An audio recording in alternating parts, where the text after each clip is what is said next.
இன்னைக்கு weight loss success ஸ்டோரியில் யாரை பற்றி பார்க்க போகிறோம் அப்படின்னா, ஜெஸ்ஸி பேர், வயது 58, ஹைட்டு 154 சென்டிமீட்டர் இருக்காங்க, வெயிட்டு 80.5 கிலோ இருக்காங்க, ஹவுஸ் ஒய்ஃபு. ஹெல்த் இஷ்யூஸ்னு பார்த்தீங்கன்னா ப்ளட் ப்ரெஷர் இருக்குது, சுகரு, கொலஸ்ட்ரால் எல்லாமே இருக்குது. இவங்க நான் வெஜிடேரியன். ஜனவரி 24 அன்னைக்கு அவங்க டே 1 ஸ்டார்ட் பண்ணுறாங்க. அப்போது வெயிட்டு 80.5 kg இருக்காங்க. 15 நாள் கழித்து அவங்க திரும்ப வெயிட் செக் பண்ணி பார்க்கும்போது அவங்க 78.3 கிலோ இருந்திருக்காங்க. ஸோ நான் ஃபோட்டோஸ் கூட ஜூம் பண்ணி காட்டுறேன், பார்த்துக்குங்க.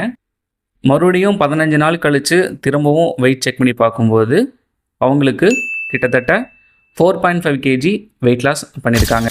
ஜஸ்ட் 1 மந்தில் அவங்க 4.5 kg வெயிட் லாஸ் பண்ணியிருக்காங்க. அது மட்டும் இல்லாமல் ஒரு ரெகுலர் ஃபாலோஅப்பு, ஒரு கைடன்ஸு, ஒரு சப்போர்ட், மோட்டிவேஷன் இதெல்லாம் இருந்துச்சு அப்படின்னா யாராக இருந்தாலுமே வெயிட் லாஸ் பண்ண முடியுங்க. ஒருவேளை உங்களுக்கும் இதில் ஜாயின் பண்ணுறதுக்கு இன்ட்ரெஸ்ட்டாக இருந்துச்சு அப்படின்னா ஸ்க்ரீனில் தெரிகிற டீட்டெயில்ஸை எனக்கு வாட்ஸ்அப்பில் ஷேர் பண்ணுங்கள். இவங்க 58 வயசு இருக்கிறவங்க ஜஸ்ட் ஒரே மாதத்தில் 4.5 kg வெயிட் லாஸ் பண்ணியிருக்காங்க. ஏன் உங்களால் முடியாது? முயற்சி பண்ணால் முடியாதது எதுவுமே கிடையாது. உங்களால் முடிஞ்சதை நீங்கள் ட்ரை பண்ணிகிட்டே இருங்க. அப்போ தான் உங்களுக்கு ஒரு சக்ஸஸ் கண்டிப்பாக கிடைக்கும்.